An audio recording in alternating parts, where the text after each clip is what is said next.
Bonjour à toutes et à tous. Cette semaine de reprise de nos travaux parlementaires à l'Assemblée, je rappelle que ce ne sont pas les vacances, comme j'ai parfois entendu, j'ai même entendu des ministres parler maintenant que les députés sont revenus de vacances. Non, nous n'étions pas en vacances, nous étions en coupure de travaux parlementaires et beaucoup d'entre nous ont continué les travaux dans nos circonscriptions. Je voulais commencer en ayant une double pensée pour la victime de l'attentat, victime non pas de l'attentat, mais du crime, pardon, Aboubacar Cissé dans le Gard, mais aussi une pensée pour la victime à Nantes, dans le lycée collège de Nantes, et une pensée aussi pour ses camarades de témoins et camarades. C'est des moments difficiles pour tout le monde. On a deux exemples d'attaques au couteau qui sont évidemment violentes et qui nous posent questions, toutes et toutes, et qui ébranlent nos convictions sur l'état de nos sociétés. Continuer sur juste le débat qu'il y a eu en conférence des présidents sur le calendrier, pour parler des sujets un peu de l'Assemblée. Nous, on aurait souhaité pouvoir travailler vendredi. Ça nous aurait permis d'avancer sur un certain nombre de textes. Bon, il a été fait un choix différent par une majorité des autres groupes. Je trouve ça dommage parce que ça va nous obliger à de toute façon travailler sur des week-ends un peu plus tard à des moments, et sur des textes qui ont aussi leur importance. Sur la fin de vie en particulier, où nous allons sans doute siéger deux fois pendant les week-ends, et je ne suis pas sûr que ça soit la meilleure des solutions de calendrier. Mais enfin, c'est ce qui a été choisi. Sur l'actualité législative et puis politique d'un point de vue plus général, vous savez que le Premier ministre a lancé un certain nombre de consultations sur la proportionnelle. Vous savez que notre groupe y a toujours été attaché, l'a toujours défendu. Le problème de la proportionnelle, c'est qu'il y a quasiment autant de versions de proportionnelle que au moins de familles politiques, voire peut-être de députés. Donc c'est un sujet difficile, mais c'est un sujet sur lequel il faut qu'on travaille, parce que je pense que, je rappelle que nous sommes quasiment la seule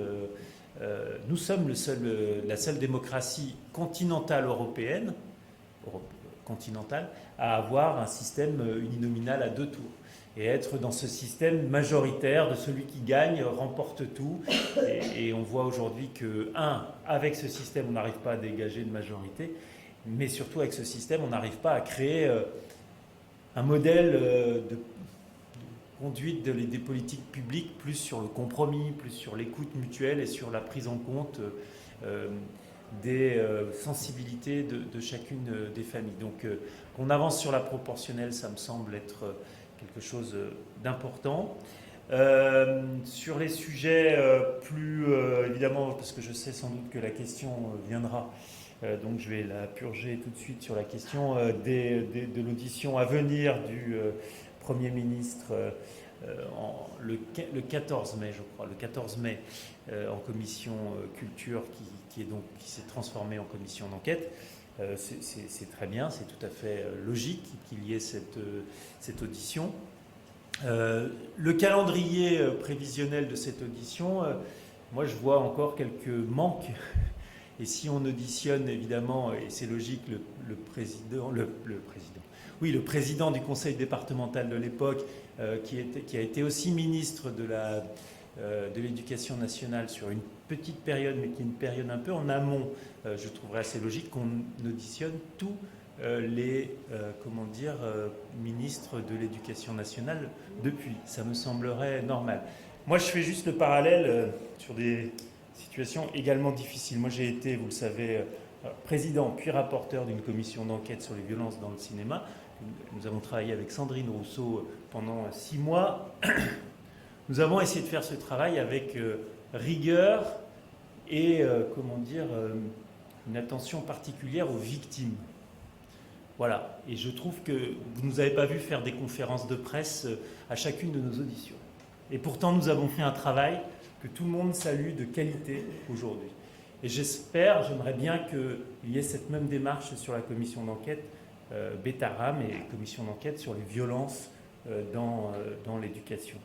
Je rappelle aussi que notre groupe, notre famille politique, a porté 2 textes importants sur les violences éducatives. Le texte de Maude Petit sur l'interdiction des violences corporelles. Hein. Beaucoup riaient à l'époque, c'est nous qui l'avons porté. Et j'ai porté le texte qui inscrit dans le Code de l'éducation le droit à une éducation sans violence et sans harcèlement scolaire. Donc il faut qu'on avance sur ces sujets, évidemment.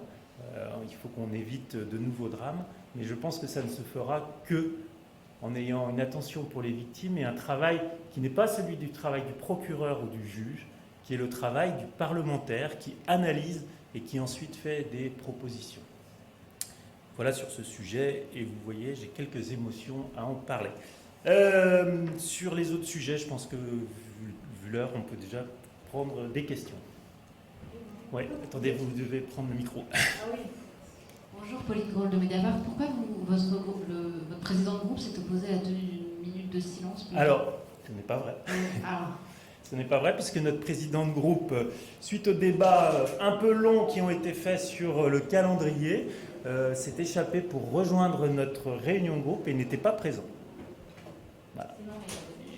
Je pense que sur cette question, au mois de janvier de l'année dernière, cette année, il y a eu une décision qui a été de limiter les minutes de silence, enfin d'exclure les cas individuels, mais c'est une décision qui a été prise par les mêmes qui aujourd'hui demandent une minute de silence. Et moi, je n'ai pas de sujet là-dessus. Moi, qu'on fasse une minute de silence, oui, on pourrait, mais qu'on fasse aussi... Enfin, vous voyez, on va... Moi, je suis pour qu'on ait une véritable empathie, respect, qu'on se pose des questions sur l'état de notre société, sur effectivement ces agressions par armes blanches qui se multiplient. Oui, il faut qu'on ait non pas des minutes de silence, mais des longs moments de travail pour essayer de solutionner ce genre de choses.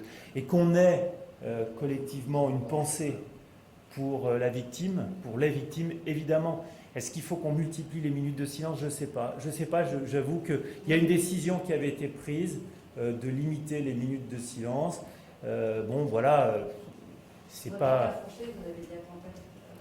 Oui, j'ai ma langue à franchir. Voilà, donc je vous le dis comme ça. Bon, et pour vous confirmer que nous sommes plutôt dans l'optique d'avoir ce moment de recueillement, Marc Fesneau vient de demander à Yael Braun-Pivet de faire la minute. Voilà. Et je vous l'annonce, elle lui a répondu qu'elle allait le faire. Donc nous aurons une minute de silence, fin du débat, et je crois qu'on peut avancer en évidemment se recueillant, parce que c'est un acte qui pose question, je le redis, sur l'état de notre société. Proportionnel. Est-ce que vous avez un calendrier prévisible d'une réforme qui serait votée par le Parlement? Non. Non, mais je pense que ça pourrait être quelque chose qui viendrait, à mon avis, pourquoi pas à la rentrée. Ça pourrait être un moment avant peut-être les débats sur le PLF ou sur le projet de loi de finances l'année prochaine. Ça pourrait être un débat institutionnel de début d'année. Ça pourrait être un moment, oui. Je n'ai pas de calendrier. Je ne crois pas que le gouvernement, à ce stade, a un calendrier précis sur la question. Comme vous l'aurez remarqué, on va avoir beaucoup de sujets à venir et beaucoup de sujets importants et qu'il faudra conduire avec sérieux. D'autres questions? Est-ce qu'il n'y a pas d'autres questions? C'est rare. J'ai été complet sans doute. Eh bien, on va libérer la place pour les suivants. Merci.